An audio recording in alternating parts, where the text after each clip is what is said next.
Hi friends, আজ আবার তোমাদের সামনে নিয়ে চলে আসলাম নতুন একটা ভিডিও।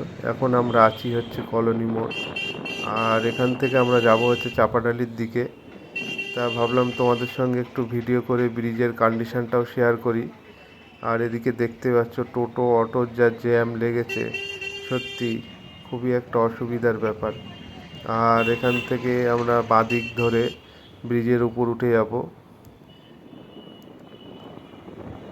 বেশ কিছুদিন ধরে তোমরা অনেক ভিডিওতে দেখেছো যে ব্রিজের উপরে একটা ফাটল দেখা দিয়েছে, যার জন্য একটু গাড়ি চলাচলে অসুবিধা হচ্ছে।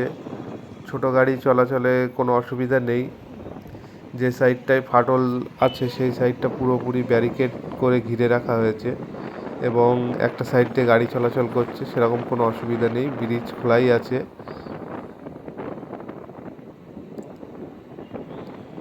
এই আরেকটু সামনে গেলেই তোমরা দেখতে পাবে পুরোপুরি যে জায়গাটায় ফাটা দেখা দিয়েছে সেই জায়গাটা পুরোপুরি বাঁশ দিয়ে ঘিরে রাখা হয়েছে। এই যে এই জায়গাটা তোমরা দেখতেই পাচ্ছ পুরোপুরি ঘেরা আছে, আর পুরো ব্রিজটাই খোলা আছে, কোনো অসুবিধা নেই।